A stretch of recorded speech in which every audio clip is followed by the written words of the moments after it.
Alright, today we have a really fun one for you. We're going to rank every high-performance 14-inch laptop. We're talking about the MacBook Pro 14 with the M5 and the M4 Pro chip, the Triton 14, Zephyrus G14, Blade 14. We got them all here in the house. These are the laptops that deliver stellar performance and maximum portability. Gamers, programmers, creators, if you're looking for a 14-inch laptop, today's video, it is for you. Now, we've rated them all on a scale of 1 to 5 in 10 different categories. As we count down from worst to the best, we'll highlight their pros, their cons, and of course, who should buy one. If you're someone who just wants the answer, all the laptops we talk about today are in the description below. Now, if you're going to buy one, make sure to check out our website, of course, bestlaptop.deals. We scan prices right across retailers there to ensure that you know which one is offering the best price. And you got to know as well, which we cover for you there, is that price actually the best deal it's ever been offered at? Now, Sierra's going to kick us off, and then I'll be back to count down the final 3. Over to you, Sierra. The Predator Helios Neo 14 AI and Yoga Pro 7 tie for dead last, but on the bright side, there really isn't a bad laptop on this list. Let's start with the Predator Helios Neo 14 AI. Yes, AI is actually in the name, and that's how you know it's this year's version instead of last year's. Cringe. Anyway, this laptop comes with an Ultra 9 Arrow Lake H processor from Intel and up to an RTX 5070. This was even one of our favorites last year, so you must be wondering how it's fallen so far. The answer is, it really hasn't. Other 14-inch laptops are just getting better. Where this one excels, though, is in its CPU performance, and it has a large 14.5-inch high-resolution OLED display. For a small laptop, extra screen space goes a long way. On the other hand, it's the largest, heaviest laptop on our list. It is almost as heavy as the 16-inch Zephyrus G14. Its other cons are that it gets pretty loud during gaming and has poor battery life. It lacks some creature comforts like a high-quality webcam and advanced Optimus, which we don't love, but we're a little more annoyed by the fact that the 5070 version is only for sale at Micro Center right now. It's on a good sale, but it doesn't appear to be available for shipping, which means you have to hope there's one by you that has it in stock. Otherwise, the 5060 version is available at Best Buy, but we haven't seen it go on sale yet. Like I said, there's not a bad laptop on this list, but there are certainly nicer ones for the price. Next is Yoga Pro 7, which ties with the Predator Helios Neo 14. There are a few configurations available. Ours comes with a current-gen Ryzen 9 processor from AMD, and while it doesn't feature dedicated graphics in the US, we have heard it can come with a dedicated GPU overseas. Where it stands out most is its super comfortable keyboard, probably the best one on this list, and it's one of the lightest laptops here. That might change with the GPU packed in there, but we're scoring it based on the configuration we have. Like the Helios Neo and many of the laptops on this list, it also features a 14.5-inch OLED screen. This allows you to be more productive as you can see more content on screen. And with its high resolution, small text still looks crisp. The reason the Yoga Pro 7 fell short of a higher ranking is that it has a crappy trackpad, middling battery life, and it doesn't offer a higher tier GPU. It also lacks some key creature comforts like USB-C charging on both sides, good speakers, and a high-quality webcam. Most of its other ratings were pretty average, as this is a pretty average laptop. If you didn't care about having a dedicated GPU, this one actually would have beaten the Helios Neo and jumped up one more spot. So if you're just a programmer, audio engineer, or investor, anyone who wants strong CPU performance and doesn't care about the GPU, this may be the perfect laptop for you, especially if you mostly work at home plugged in with an external mouse. Number 7 is the Predator Triton 14 AI, another entry from Acer. This laptop looks and feels much more premium, is lightweight, and features a haptic trackpad. It also comes with a pen you are only supposed to use on the trackpad, not on the screen. Super weird. It also costs quite a bit more than we'd like. The price is even more frustrating because this one has a glaring flaw: its CPU. Acer has paired a Core Ultra 9 processor with an RTX 5070 GPU. When you hear Core Ultra 9, you might be wondering what the issue is, but this Core Ultra 9 288V is from Intel's Lunar Lake series. These are much lower powered processors than other Intel chips found in gaming laptops. The benefits of a chip like this are normally less heat, less fan noise, and excellent battery life, but the cons are significantly lower CPU performance. So the Triton should at least be able to last a long time unplugged, right? Wrong. It drains its battery way too fast. We think this may be because it does not feature an iGPU-only mode. Our top-performing gaming laptops for battery life all feature this. Its gaming performance is also stunted by its CPU, where it underperforms in games that are CPU-bound. This happens in creator tasks as well, where it's at the bottom of our graphs. It's abundantly clear its CPU is a bottleneck here. Not seeing the benefits of either battery life or strong performance was a major disappointment for me. Acer just dropped the ball here. I'll be honest and say I have been using it and still enjoy it. I am a sucker for a nice haptic trackpad, and the whole thing feels very premium. I love its large 14.5-inch high-resolution screen, the fact that it doesn't get warm in lighter use, plus the performance is plenty for what I do. I also don't leave it unplugged for more than a few hours at a time, but it may not be everyone's thing. Seth noticed the screen door effect on the screen due to the touch layer. That is when you see colored pixels peeping through content that should be white. The trackpad also didn't work nearly as well for him. He noticed it wouldn't click at all unless he stopped moving his finger, which I guess I already do naturally when clicking, so this didn't bother me. Maybe I'm going to be the only one who likes this one, like Josh and his blades. Oh well. Another one I've been using a lot for this roundup is the Dell 14 Premium. This one takes the 6th spot on our list. We have the version without a dedicated GPU, but you can get it with a 4050 if you'd prefer. Just be aware it's the least powerful 4050 out there, as Dell doesn't feed it much power. It also features a Core Ultra 7 processor from Intel's Arrow Lake H series, a solid performer, but not as fast as the Ultra 9 H chips. This laptop is built well, feels premium, has a hidden haptic trackpad that looks super clean, and has a nice 14.5-inch high-resolution OLED display. It also stays very cool under load and still performs decently well, at least in CPU tasks. As far as cons go, the trackpad does have some palm rejection issues, which are exacerbated by the fact that you can't see its edges. Its keyboard also lacks a physical function row, which can get annoying and slow you down. I found myself really struggling with the delete key, as I use that all the time. Its two biggest cons that tanked its score, though, were its limited GPU options and the fact that it's very heavy, even without one included. The Dell Premium weighs more than almost every laptop on this list, most of which have the dedicated GPUs in them.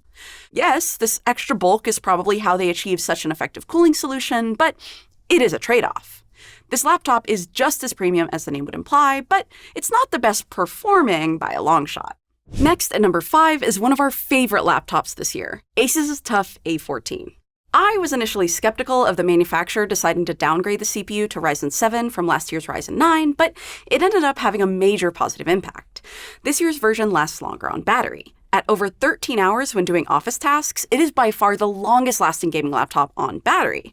There are two other factors that make this one unique, though, for a 14-inch gaming laptop. It stays very cool to the touch, and yet it is very lightweight, the lightest on our list. This makes it easy to carry around. Even though this laptop's GPU is not fed full wattage, it's enough to perform well in games that are less demanding. It also has a lower resolution screen than many of these at 2560 by 1600, which helps it get better FPS when gaming at its native resolution. Where this laptop falls short is it just isn't as premium as most of the other ones on this list. It feels a bit cheap and plasticky, and it's missing some key creature comforts like a nice webcam, 2 fast USB 4 ports, and it doesn't have charging ports on either side, which is a convenience some of these others give you. Plus, its display is the worst of the bunch. It's IPS, which means you don't get true blacks, and it doesn't have a wide color gamut. I do love this laptop for the right person, like a student who cares about portability and battery life above all else and wants to game on the side. Now let's talk about number 4, HP's OMEN Transcend 14. Compared to the TUF, this one certainly feels more premium and has a more attractive aesthetic. This is the only laptop on our list that didn't get a 1 or a 2 in any category. But it also didn't get any 5s. That means this laptop is well-rounded, but not exceptional in any particular way. That might be perfect for some people, though, which is why we really like this one. The main thing to be aware of is that HP limits the wattage of its GPU, which leads to worse gaming performance for the hardware than you'd get from other laptops. It still performs decently well, but you may have to lower your settings. It also has decent battery life. It does get a bit warm during graphically intensive tasks like gaming or video editing, but overall, it's a good laptop. There's not that much more to say about it. We have reached our top 3, starting with Josh's bad habit, the Blade 14. I'll hand it over to him for the rest. Thanks, Sierra. The Blade 14, as she's implied, it's one of my favourite laptops, which is really odd given it's a Razer. That means a bunch of stuff that just should work just doesn't. its trackpad. It has dreadful palm rejection. My cursor, it just constantly jumps to a place I didn't intend it to. I end up just carrying around my Logitech G705 mouse with me everywhere I go, and I just disable the trackpad. I love that mouse, by the way. I'll link it down below if you want to check it out. Also, the blade, it almost never goes to sleep when I put it in my backpack. It just ends up getting super hot and cooking itself. I know this happens a lot with Windows laptops, but guys, I promise you it happens far more on Razer's ones. And of course, its battery life sucks, another trademark of a Razer laptop. So, given this, how did it make our top 3? Well, it's got a stunning OLED display and it is built really well. It just feels high quality. In fact, it looks so good that I just feel special using it. Just as importantly, if not more so, it performs really well. Its GPU is the only one that is fed full power. And if you think that this would mean it gets uncomfortably warm to the touch or has jet engine-like fan noise during gaming, it doesn't. It's actually middle of the pack. In light use though, like writing the script for this very video, it was very quiet and just felt cool to the touch. In fact, I wrote part of this script on the massive 18-inch Legion 9i. That laptop actually felt warmer than this tiny Blade 14. Look, other than this, the Blade has fast ports, charging from both sides, which is very convenient, and good speakers.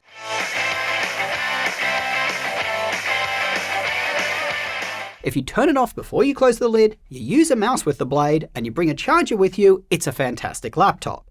In fact, I actually think I like it better than the larger 16 because it just doesn't have that column of special keys on the right side of the keyboard. I always mispress those on the Blade 16. Alright, coming in at number 2, barely beating out the Blade, we have Asus's Zephyrus G14. It is another premium and very well built laptop. Compared to the Blade, it has a more powerful CPU and options for much more powerful GPUs. This is the only 14-inch laptop that can be equipped with NVIDIA's RTX 5070 Ti and 5080. Although they aren't fed full power in the tiny G14, they still perform better than the Blade. More importantly though, those GPUs have more VRAM. If you're running the latest titles on the highest settings, GPUs like the 5070, they can be bottlenecked by not having enough VRAM. They only have 8. You'll need to lower your settings, particularly on high-resolution panels, which these laptops all have. On the other hand though, we think that the 5080 is underpowered in the G14's chassis. We feel the sweet spot is the 5070 Ti config. Thanks to the GPU, the G14 it does edge out the Blade in gaming and dominates in creator tasks, but the G14 has its own set of issues. Firstly, it almost always feels warm. Doing nothing it feels warm, and in performance tasks it gets hot to the touch. Piping hot by the way at the top, good luck pressing those volume control keys in gaming. You can manually up the fans and the laptop stays cool and performs even better, but it gets crazy loud. Its price, it's also a bit steep, and at the time we made this video, we still haven't seen it go on a sale. If you're okay with a warm feeling laptop and you'll use it plugged in to a keyboard and mouse a lot so you don't feel that heat, the G14 is a great machine. Coming in number 1, and I'm sure surprising absolutely no one, it's the MacBook Pro 14. Sierra and I, we double-checked these results and it won fair and square. It won because it's the most comfortable laptop to use. It also performs really well and it has amazing battery life. It's just really well built, it has a very high quality mini LED panel and it aces almost every quality of life category. Great keyboard, best trackpad, great webcam, excellent speakers, very good ports, and it's the only one, by the way, to have a full-sized SD card reader. Guys, you get the point. It's just the quintessential laptop. It's everything a laptop should be. You know, excellent performance, great battery life, very premium, and it's small and portable. I think I'm repeating myself here. Its main cons are that you just can't game on it, at least not for most modern AAA titles. Even some native ones like Cyberpunk, they actually perform worse on a Mac.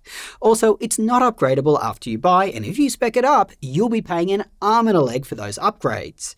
We'd recommend just buying a stock config. Those ones, they regularly go on sale and they are fairly priced.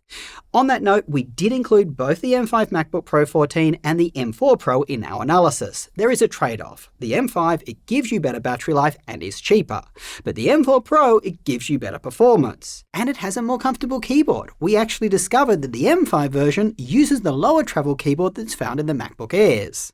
As long as your applications work on macOS, guys, you're going to love this laptop. Alright, that was a big video. Now time for the outro. So, here's your outro. Like, subscribe, it makes our mothers very proud. You know the deal, I'll see you in the next one.